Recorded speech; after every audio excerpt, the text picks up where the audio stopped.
Hey man, thank y'all for keeping tuning in with this series of classes. This one right here, we're gonna get into index funds. We're gonna get into S&P 500. We're gonna talk about TSP and every fund within the TSP, C, S, and I, and what I do. Do what you want to do. I'm not a licensed professional. Do whatever the hell you want to do, but get into it. Buy the book. Subscribe to the channel. Like it, dislike it, comment, share it with your people, and here we go. All right. So a strategy that mixed with variety of investments within your portfolio. So we talked about the TSP, and the TSP is designed just like a 401k, but the TSP was simplified as far as the wording, and the 401ks are not built like that. They're not built like that, but you just have to read a little bit on the prospectus and kind of know the markets you want to get into, because you definitely want to be in the stock market. You do not want to be tied up in bonds. You listen, with bonds, you don't have enough life left on earth to be in bonds to make money. And that, even if you were 20 years old, you don't. You see what I'm saying? And that's just that's my take. You can do whatever you want, but that's just my take. And with the ETF, they got marijuana, they got space, they got oil. The ETF that I bought in when the oil market crashed in 2021 was Gush, and we've been killing it with Gush. We've been killing it with Gush. Individual stocks got, they used to be FANG. So the FANG was Facebook, Apple, Amazon, Netflix, and Google. Now they expanded it and they call it the Magnificent Seven, and they added NVIDIA. I want to say AMD. Tesla? It might be Tesla. I think they added Tesla. Mm-hmm. So it's a Magnificent Seven now. But I used to live on FANG. Mm-hmm. So just mix. If you don't know about the industry, don't invest in it. That's what I say. Yeah. I've played the pharmaceutical stocks back during the pandemic, made some money and got out. Eli Lilly real hot right now because of Ozempic. But you gotta stay on top of the news with certain stuff like that. Y'all got any more questions on that one? No, good.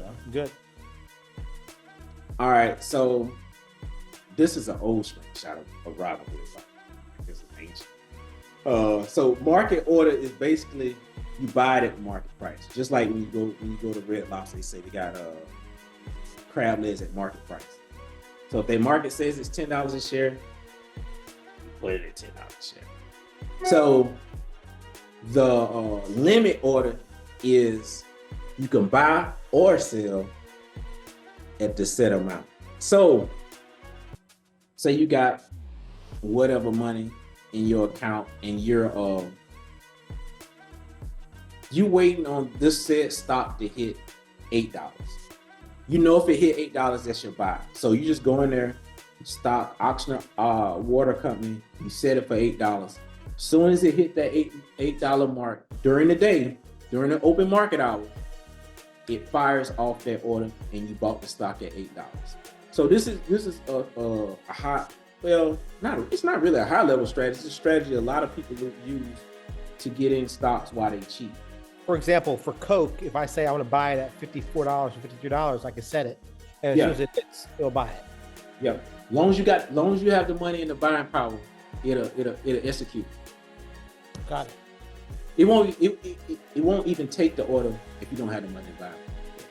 Okay. So you could have a limit order, something like with Webull, it can sit there for 90 days. Mm-hmm. But once it hits, bam, you in it.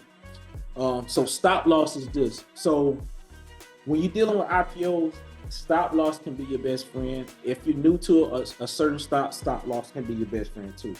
So you buy said company at $10 a share, right? Your level of pain you could withstand for $10 a share. Say you put it at $9.25 per share. So say the stock is eating shit that day, and it hits $9.25 per share, you out of the trade. You're out of your position is gone. It saved your ass, and now the stock fell all the way down to $7. So you can just set your stop loss and forget it.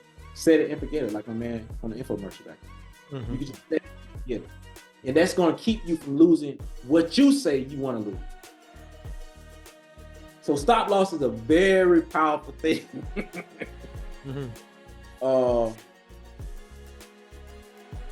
So stop limit is just, so as stocks run up or run down, so say you got a stock, it's a super volatile stock, it run up, say you got it at $10, now it's $30, right?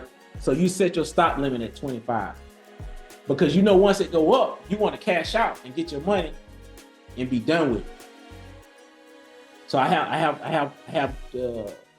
think I did that with Roku. I did it with some, and I was like, but I felt better because everything that goes up must come down. Mm-hmm.